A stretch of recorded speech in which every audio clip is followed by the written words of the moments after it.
31 मई 2009 रात करीब 10 बजे ब्राजील के रियो दे जनेरियो के गैलियाओ इंटरनेशनल एयरपोर्ट पर एयर फ्रांस की फ्लाइट 447 पेरिस के लिए उड़ान भरने को पूरी तरह तैयार खड़ी थी। ये केवल 4 साल पुराना चमचमाता एयरबस A330 प्लेन था जिसकी कमान कैप्टन मार्क डुबोइस ने संभाल रखी थी। ये एक लंबी दूरी की फ्लाइट थी, इसलिए कैप्टन के अलावा इसमें एक की जगह 2 फर्स्ट ऑफिसर्स डेविड रॉबर्ट और पियरे केड्रिक बोनिन मौजूद थे। यहाँ कैप्टन मार्क डुबोइस के पास कुल 11,000 घंटों का फ्लाइंग एक्सपीरियंस था, तो वही फर्स्ट ऑफिसर डेविड रॉबर्ट के पास 6,500 घंटों और junior first officer Pierre Cedric Bonin के पास कुल 2,900 घंटों का फ्लाइंग एक्सपीरियंस था। इस प्लेन में 33 देशों के टोटल 228 लोग सवार थे, जिनमें 216 पैसेंजर्स और 12 क्रू मेंबर्स शामिल थे। इनमें से ज्यादातर लोग फ्रेंच, ब्राजीलियन और जर्मन नागरिक थे जो छुट्टियां मनाकर या अपने बिजनेस ट्रिप पूरे करके पेरिस के चार्ल्स डे गॉल एयरपोर्ट लौट रहे थे। किसी को भी इस बात का अंदाजा नहीं था कि ये फ्लाइट उनकी जिंदगी में एक ऐसा तूफान लेकर आने वाली है जिसे दुनिया सदियों तक एक खतरनाक मिस्ट्री के रूप में याद रखेगी। रात के 10:29 पर फ्लाइट 447 रनवे पर दौड़ती हुई पेरिस के लिए टेक ऑफ कर जाती है। टेक ऑफ के बाद शुरुआत में सब कुछ बिल्कुल सामान्य रहता है। प्लेन धीरे धीरे अपनी तय ऊंचाई 35,000 फीट की तरफ बढ़ता है। कुछ ही समय बाद senior first officer David Robert अपने तय शेड्यूल के मुताबिक आराम करने के लिए क्रू रेस्ट कैबिन में चले जाते हैं। अब कॉकपिट में 2 पायलट्स कैप्टन मार्क डुबोइस और junior first officer Pierre Cedric Bonin मौजूद थे। अगले 2 घंटों में फ्लाइट ब्राजील के रिसाइफ और नेटल जैसे प्रमुख एयर स्पेस को पार कर अटलांटिक ओशन की तरफ बढ़ने लगती है। कॉकपिट के ऑटोमेशन सिस्टम्स सब कुछ संभाल रहे थे और उड़ान पूरी तरह रूटीन के मुताबिक चल रही थी। लेकिन जैसे जैसे घड़ी की सुइयां आगे बढ़ रही थी, विमान पृथ्वी के एक ऐसे हिस्से की तरफ बढ़ रहा था जिससे दुनिया के सबसे अनुभवी पायलट्स भी सतर्क रहते हैं। प्लेन को अब अटलांटिक ओशन के ऊपर मौजूद इंटरट्रॉपिकल कन्वर्जेंस जोन यानी ITCZ से गुजरना था। इक्वेटर के पास मौजूद इस इलाके में नदर्न एंड सदर्न हेमिस्फीयर की हवाएं आपस में टकराती हैं और दुनिया के सबसे भयानक थंडरस्टॉर्म्स पैदा करती हैं। जैसे ही प्लेन अटलांटिक ओशन के इस खतरनाक जोन के करीब पहुंचता है, रूटीन के अकॉर्डिंग कैप्टन मार्क डुबोइस का रेस्ट करने का टर्न आ जाता है। इसके बाद senior first officer David Robert वापस कॉकपिट में आ जाते हैं। रात 1:55 पर रेस्ट करने के लिए जाने से पहले कैप्टन मार्क डुबोइस दोनों फर्स्ट ऑफिसर्स को ब्रीफिंग देते हैं कि आगे एक बड़ा टर्बुलेंस जोन आने वाला है जहां उन्हें खास सतर्क रहने की जरूरत होगी। इसके बाद वो दोनों फर्स्ट ऑफिसर्स के हाथों में फ्लाइट की कमान सौंपकर रेस्ट करने के लिए कॉकपिट से बाहर क्रू रेस्ट कैबिन में चले जाते हैं। शुरुआत में सब कुछ सामान्य ही दिखाई देता है, लेकिन कुछ ही देर बाद दोनों पायलट्स महसूस करते हैं कि बाहर का माहौल तेजी से बदल रहा है। इस इलाके से वो लोग पहले भी कई बार गुजर चुके थे और आमतौर पर यहाँ ऐसे तूफान आते रहते थे, लेकिन आज उन्हें कुछ बेहद अजीब लग रहा था। देखते ही देखते प्लेन चारों तरफ से घने काले बादलों से घिर जाता है। दूर दूर तक बिजली चमक रही होती है और कॉकपिट के सामने वेदर रेडार पर दिखाई देने वाले साइंस तेजी से बदलने लगते हैं। स्क्रीन का रंग हरे से पीला और फिर गहरे लाल रंग में बदलने लगता है, जो बेहद खराब मौसम की चेतावनी दे रहा था। तभी अचानक विमान के सामने एक के बाद एक समस्याएं खड़ी होने लगती हैं। विमान की खिड़कियों पर चिंगारियों जैसी रोशनी दिखाई देने लगती है। तेज वार्निंग साउंड्स कॉकपिट में गूंजने लगते हैं और अचानक ऑटो पायलट डिस्कनेक्ट हो जाता है। अब तक फ्लाइट को कंप्यूटर सिस्टम संभाल रहे थे, लेकिन अब 35,000 फीट की ऊंचाई पर अटलांटिक ओशन के बीचों बीच विमान पूरी तरह पायलट्स के हाथों में आ चुका था। इसके बाद कॉकपिट में हालात अचानक बदल जाते हैं। पायलट समझ ही नहीं पा रहे थे कि आखिर हो क्या रहा है। वो लगातार इंस्ट्रूमेंट्स और कंट्रोल्स को चेक कर रहे थे, लेकिन विमान उनकी उम्मीद के मुताबिक रिस्पॉन्स नहीं दे रहा था। देखते ही देखते प्लेन करीब 10,000 फीट पर मिनट की स्पीड से नीचे गिरने लगता है। ये सब कुछ कैप्टन के कॉकपिट छोड़ने के महज 3-4 मिनट के अंदर हुआ था। रेस्ट कैबिन में मौजूद कैप्टन मार्क डुबोइस को भी जल्द ही एहसास हो जाता है कि कुछ बहुत बड़ी गड़बड़ है। वो तुरंत कॉकपिट की तरफ लौटते हैं, लेकिन तब तक हालात काफी बिगड़ चुके थे।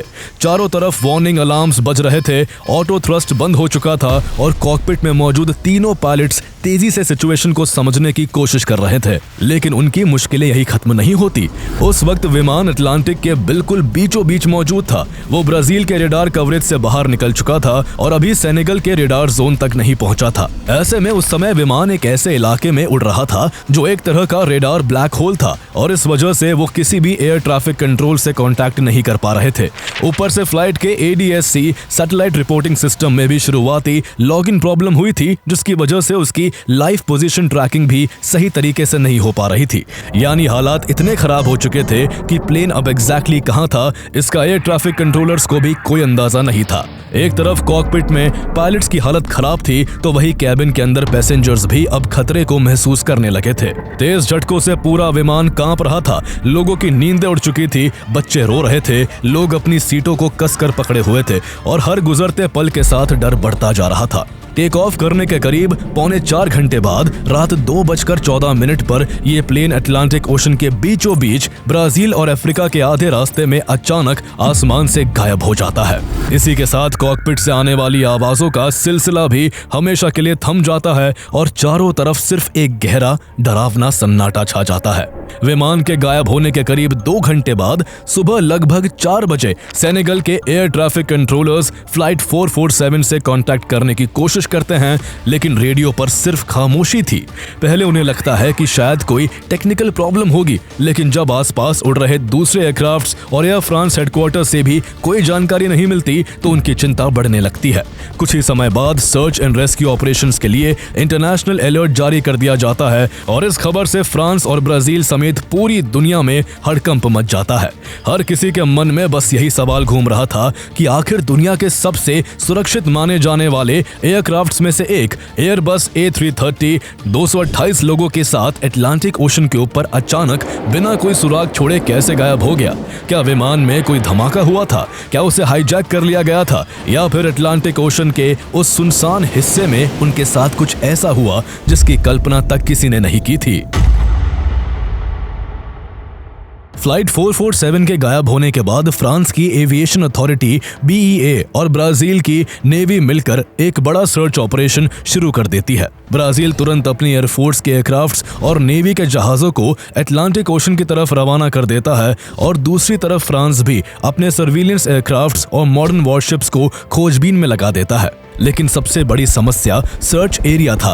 विमान अटलांटिक ओशन के जिस हिस्से में गायब हुआ था वो हजारों किलोमीटर तक फैला एक सुनसान और खतरनाक इलाका था, जहां कई जगह समुद्र की गहराई 4000 मीटर से भी ज्यादा थी। आसमान में एयरक्राफ्ट चक्कर लगा रहे थे, समुद्र में जहाज खोजबीन कर रहे थे, लेकिन इसके बावजूद फ्लाइट 447 का कहीं कोई निशान नहीं मिलता। समय बीतता जा रहा था और हर गुजरते घंटे के साथ 228 लोगों के जिंदा मिलने की उम्मीद भी कम होती जा रही थी। सर्च टीम्स को समझ नहीं आ रहा था कि प्लेन को आसमान खा गया या समुद्र निकल गया। इसी बीच फ्लाइट 447 के अचानक गायब होने को लेकर दुनिया भर में तरह तरह की थ्योरीज भी सामने आने लगती हैं। सबसे पहले शक उस भयानक मौसम पर गया जिससे गुजरते वक्त विमान का कांटेक्ट टूटा था। कई लोगों का मानना था कि शायद किसी पावरफुल लाइटनिंग स्ट्राइक या एक्सट्रीम टर्बुलेंस ने प्लेन को तबाह कर दिया होगा, लेकिन एविएशन एक्सपर्ट्स को इस बात पर पूरी तरह यकीन नहीं था, क्योंकि एयरबस A330 जैसे मॉडर्न एयरक्राफ्ट्स को ऐसे मौसम का सामना करने के लिए ही डिजाइन किया जाता है। कुछ एक्सपर्ट्स का ध्यान विमान से मिले आखिरी ऑटोमेटिक मैसेजेस पर गया, जिनमें इलेक्ट्रिकल फॉल्ट्स और सिस्टम फेलियर्स की जानकारी थी। ऐसे में अटकलें लगने लगी कि शायद विमान के अंदर कोई गंभीर इलेक्ट्रिकल फेलियर, शॉर्ट सर्किट या कंप्यूटर मैल फंक्शन हुआ हो, जिसने कॉकपिट क्रू को संभलने का मौका ही नहीं दिया। वही कुछ लोग मान रहे थे कि विमान किसी बड़े हेल स्टॉर्म या कैबिन प्रेशर फेलियर का शिकार हुआ होगा, जबकि दूसरी तरफ इसके अचानक गायब हो जाने की वजह से हाईजैकिंग और टेरर अटैक जैसी आशंकाएं भी जोर पकड़ने लगी। हालांकि शुरुआती जांच में ऐसा कोई सबूत नहीं मिला जो इन दावों को मजबूती दे सके, लेकिन अटकलों का बाजार और गर्म होता गया और internet forums and media reports में Bermuda Triangle, secret military test, aircraft sabotage और यहां तक कि एलियन अबडक्शन जैसी अजीबोगरीब थ्योरीज भी तैरने लगी। लेकिन सच ये था कि उस समय किसी के पास कोई जवाब नहीं था। फ्लाइट 447 के साथ आखिर हुआ क्या था, इसका रहस्य अब भी अटलांटिक ओशन की गहराइयों में कहीं छिपा हुआ था। जब दुनिया भर में तरह तरह की थ्योरीज दी जा रही थी, उसी वक्त फ्रेंच और ब्राजीलियन अथॉरिटी सर्च ऑपरेशन में जुटी हुई थी। उनकी मेहनत जल्द ही रंग लाती है और अगले ही दिन सर्च टीम्स को समंदर की सतह पर एक लंबा ऑयल स्लिक और विमान के कुछ डेब्रीज दिखाई देते हैं। इससे पहली बार इस आशंका को बल मिला कि फ्लाइट 447 अब अटलांटिक ओशन की गहराइयों में समा चुकी है। इसके बाद 6 जून को सर्च टीम्स को पहली बार कुछ पीड़ितों के शव मिलते हैं और अगले ही दिन एयरबस A330 का वर्टिकल स्टेबलाइजर भी बरामद कर लिया जाता है, जिस पर एयर फ्रांस का लोगो साफ दिखाई दे रहा था। सर्च टीम्स की यह मशक्कत पूरे जून के महीने तक बिना रुके जारी रहती है, जिस दौरान विमान के 600 से ज्यादा टुकड़े और 50 पीड़ितों के शव बरामद किए जाते हैं, जिनमें कैप्टन मार्क डुबोइस का शव भी शामिल था। जब यात्रियों के शव उनके देश पहुंचे तो वहां हर किसी की आंखों में आंसू थे और पीड़ितों के घर वाले फूट फूट कर रो रहे थे। जब मलबे और शवों का एनालिसिस किया जाता है तो इन्वेस्टिगेटर्स को यह बेहद अहम सुराग मिलता है कि विमान हवा में नहीं फटा था, बल्कि लगभग सही सलामत हालत में बहुत तेज रफ्तार से समुद्र से टकराया था। लेकिन इससे सिर्फ इतना पता चला कि विमान कैसे गिरा, ये नहीं कि वो गिरा क्यों। इस सवाल का जवाब केवल फ्लाइट रिकॉर्डर्स दे सकते थे, लेकिन अटलांटिक ओशन की हजारों मीटर गहराई में पड़े उन ब्लैक बॉक्सेस का कोई पता नहीं चल रहा था। दिन हफ्तों में और हफ्ते महीनों में बदल जाते हैं, लेकिन जांच वही अटकी रहती है। लेकिन तमाम असफलताओं, निराशाओं और 2 साल के लंबे इंतजार के बाद आखिरकार 3 अप्रैल 2011 को इन्वेस्टिगेटर्स को बड़ी सफलता मिलती है। एक रोबोटिक सबमरीन समुद्र की सतह से करीब 3900 मीटर नीचे फ्लाइट 447 के मुख्य मलबे का पता लगा लेती है, जहां विमान के इंजन, लैंडिंग गियर, फ्यूजलेज और दूसरे बड़े हिस्से बिखरे पड़े थे। इस तरह एविएशन हिस्ट्री की सबसे बड़ी मिस्ट्रीज में से एक का सबसे अहम सुराग आखिरकार मिल चुका था। इसके बाद एक मुश्किल रिकवरी मिशन के जरिए इन्वेस्टिगेटर्स जल्द ही विमान के मलबे के साथ साथ उसके ब्लैक बॉक्सेस भी बरामद कर लेते हैं। लेकिन मलबे के बीच उन्हें एक ऐसा दृश्य भी देखने को मिलता है जिसने वहां मौजूद लोगों को अंदर तक झकझोर दिया। समुद्र की हजारों मीटर गहराई में बेहद ठंडे पानी और रोशनी की पूरी गैर मौजूदगी के कारण कई पीड़ितों के शव और अवशेष 2 साल बाद भी उसी हालत में मौजूद थे। इस अभियान के दौरान करीब 104 पीड़ितों के शव और अवशेष बाहर निकाले जाते हैं, लेकिन बाकी 74 लोगों का कभी कोई पता नहीं चल सका। फ्लाइट डेटा रिकॉर्डर और कॉकपिट वॉइस रिकॉर्डर लगभग 2 साल तक समुद्र की गहराइयों में पड़े रहने के बावजूद सुरक्षित थे, जिन्हें तुरंत पेरिस भेज दिया जाता है। जब एविएशन एक्सपर्ट्स इनकी डिकोडिंग और डेटा एनालिसिस करते हैं, तब अटलांटिक ओशन के आसमान में घटित हुए उस काली रात के आखिरी 4 मिनट और 23 सेकंड का वो खौफनाक सच सामने आता है, जिसने पूरी एविएशन इंडस्ट्री को हिला कर रख दिया। दरअसल जब तक flight 447 intertropical convergence zone ITCZ के खतरनाक हिस्से तक नहीं पहुंची थी, तब तक सब कुछ नॉर्मल चल रहा था। लेकिन जैसे ही प्लेन उस बर्फीले तूफान के करीब पहुंचा, घटनाओं की एक ऐसी चेन शुरू हुई जिसने कुछ ही मिनटों में सब कुछ बदल कर रख दिया। बाहर तूफान लगातार भयानक होता जा रहा था। प्लेन की विंडशील्ड पर चमकती हुई बिजली दिखाई दे रही थी और कुछ ही देर में बारिश की जगह बर्फ के बेहद बारीक आइस क्रिस्टल्स विमान से टकराने लगे। देखने में ये मामूली लग रहा था, लेकिन यही से इस हादसे की असली वजह सामने आती है। दरअसल प्लेन की स्पीड मेजर करने के लिए उसके आगे के निचले हिस्से में पिटॉट ट्यूब्स लगे होते हैं। ये छोटे सेंसर्स हवा के दबाव को मेजर कर कंप्यूटर्स को बताते हैं कि प्लेन कितनी स्पीड से उड़ रहा है। लेकिन उस रात मौसम इतना खराब था कि बर्फ जमने की वजह से ये सेंसर्स कुछ समय के लिए ब्लॉक हो जाते हैं। इससे प्लेन के कंप्यूटर्स को स्पीड का सही डेटा मिलना बंद हो जाता है और यही से मामला बिगड़ने लगता है। दरअसल एयरबस A330 का फ्लाई बाय वायर सिस्टम आमतौर पर नॉर्मल लॉ में काम करता है। इसे आप प्लेन का एक तरह का सेफ्टी शील्ड समझ सकते हैं। अगर पायलट गलती से प्लेन को जरूरत से ज्यादा ऊपर उठा दे, बहुत ज्यादा झुका दे या ऐसी कोई हरकत करे जिससे प्लेन नीचे गिरने लगे, तो कंप्यूटर बीच में दखल देकर उसे बचा लेता है। लेकिन उस रात बर्फ जमने की वजह से पिटॉट ट्यूब से आने वाला स्पीड डेटा गड़बड़ हो चुका था। विमान के अलग अलग कंप्यूटर्स को अलग अलग जानकारी मिलने लगी थी। ऐसे हालात में सिस्टम को लगा कि अब वो डेटा पर भरोसा नहीं कर सकता और इसलिए रात करीब 2:10 पर ऑटो पायलट अपने आप डिस्कनेक्ट हो जाता है और प्लेन नॉर्मल लॉ से निकलकर ऑल्टरनेट लॉ 2 में चला जाता है। फ्लाइट 447 के लिए यही सबसे बड़ा टर्निंग पॉइंट था। ऑल्टरनेट लॉ 2 में आते ही प्लेन का वो सुरक्षा कवच गायब हो गया जो उसे स्टॉल होने या खतरनाक मैन्यूवर से बचाता था। यानी अब आगे जो भी होना था वो पूरी तरह कॉकपिट में बैठे पायलट्स के फैसलों पर निर्भर था।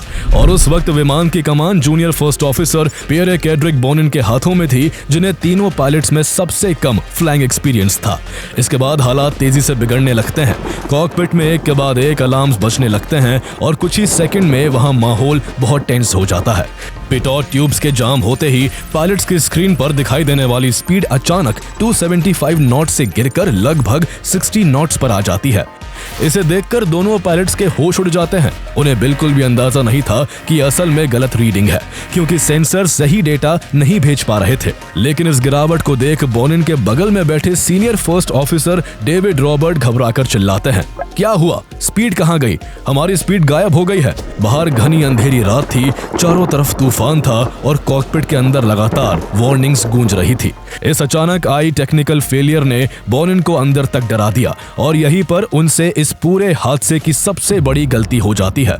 घबराहट में बोनिन अपनी कंट्रोल स्टिक को पीछे की तरफ खींचना शुरू कर देते हैं, जिससे फ्लाइट 447 तेजी से और भी ऊंचाई की तरफ चढ़ने लगती है। कुछ ही पलों में प्लेन 35,000 फीट से बढ़कर लगभग 38,000 फीट तक पहुंच जाता है। लेकिन इस चढ़ाई की कीमत असल में उसकी स्पीड चुका रही थी, जो लगातार खतरनाक स्तर तक गिरती जा रही थी।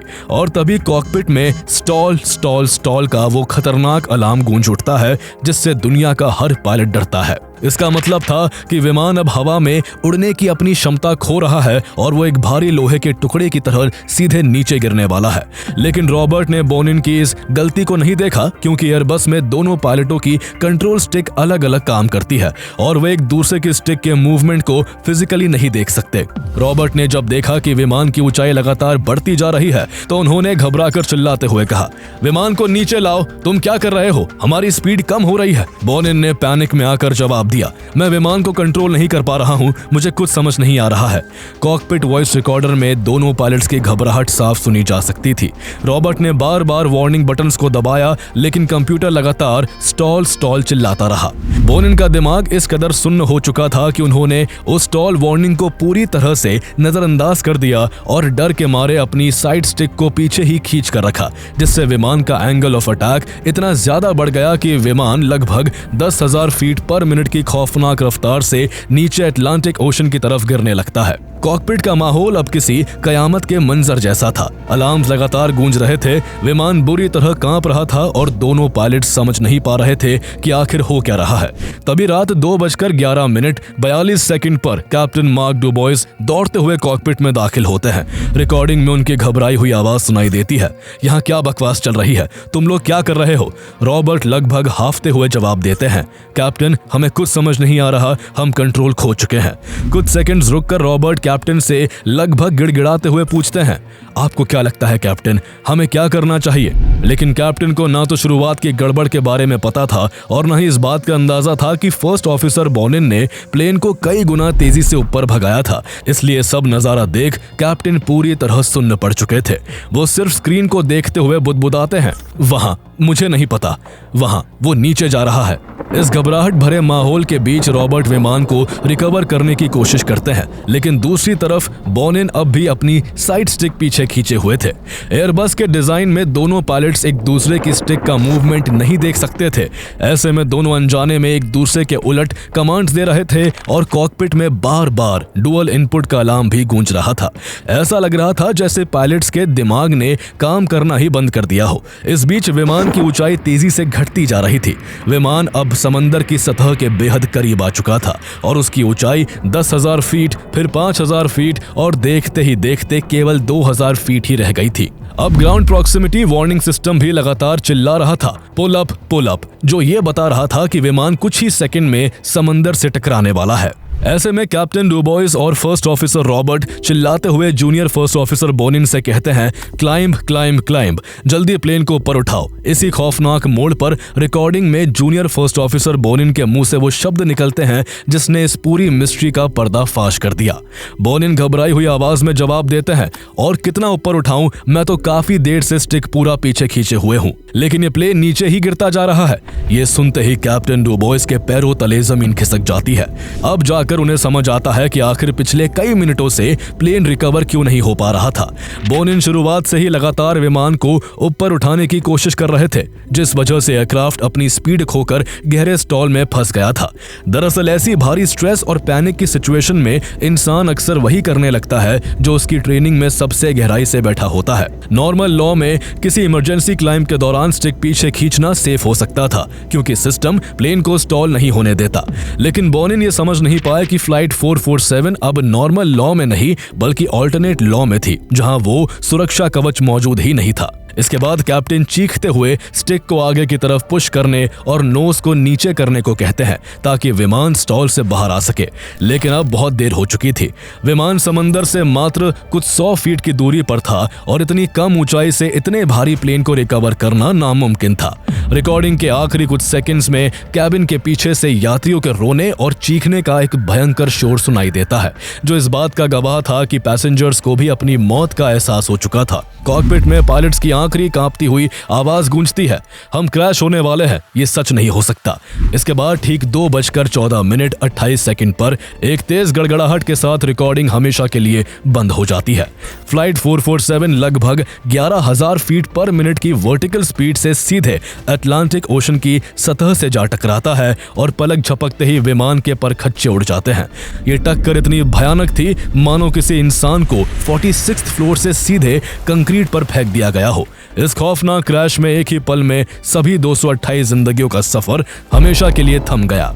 जब फ्रांस की एविएशन इन्वेस्टिगेशन एजेंसी BEA ने अपनी फाइनल रिपोर्ट जारी की तो उसने साफ कर दिया कि यह हादसा सिर्फ पायलट्स की गलती की वजह से नहीं हुआ था। जांच में सामने आया कि एयरबस A330 में लगे थेल्स पिटॉट ट्यूब्स के बर्फ जमने और ब्लॉक होने की घटनाएं पहले भी कई बार सामने आ चुकी थी।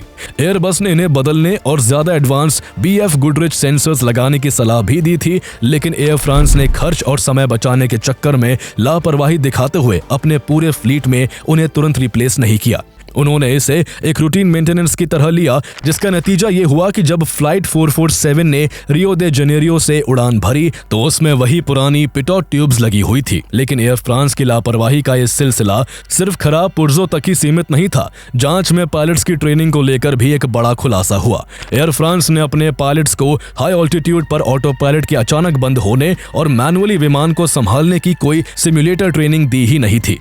पायलट्स को यह सिखाया ही नहीं गया था कि अगर 35,000 फीट की ऊंचाई पर तूफान के बीच स्पीड इंडिकेटर काम करना बंद कर दे तो स्टॉल की स्थिति से प्लेन को कैसे रिकवर करना है। कंपनियों ने यह मान लिया था कि प्लेन का कंप्यूटर कभी फेल नहीं हो सकता।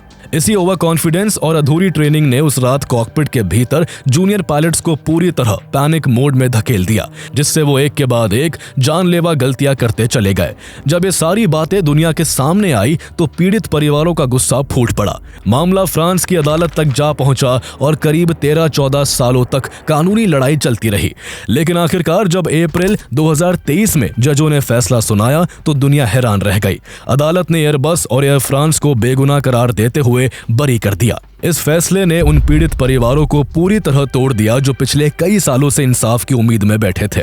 लेकिन इसके बाद प्रोसिक्यूटर्स ने इस फैसले के खिलाफ तुरंत ऊपरी अदालत में अपील दायर की और आखिरकार इस क्रैश की 17वीं बरसी के आसपास मई 2026 में पेरिस अपील्स कोर्ट ने एक ऐतिहासिक फैसला सुनाते हुए एयरबस और एयर फ्रांस दोनों को कॉर्पोरेट मैनस्लॉटर का दोषी पाया। कोर्ट ने पीड़ितों के परिवारों के लंबे संघर्ष को सही ठहराते हुए दोनों कंपनियों पर लगभग $2,60,000 का फाइन लगाया। हालांकि पीड़ितों के परिवारों ने इस रकम को एक नाम मात्र की रकम कहकर इसकी आलोचना की, क्योंकि दोनों कंपनियों की कमाई के सामने ये कुछ मिनटों का मुनाफा है। लेकिन लीगली और रेपुटेशनली इसे परिवारों की जीत माना गया। इस हादसे के बाद दुनिया भर की एविएशन इंडस्ट्री में कई रिफॉर्म्स हुए। एयरबस एयरक्राफ्ट्स में ज्यादा भरोसेमंद आइस रेजिस्टेंट पिटॉट ट्यूब्स लगाए गए। पायलट्स के लिए स्टॉल रिकवरी और high altitude upset recovery training को और सख्त बनाया गया। ऑटोमेटेड सिस्टम्स फेल होने की सिचुएशन में पायलट्स को क्या करना है, इसके गाइडलाइंस भी दोबारा लिखे गए।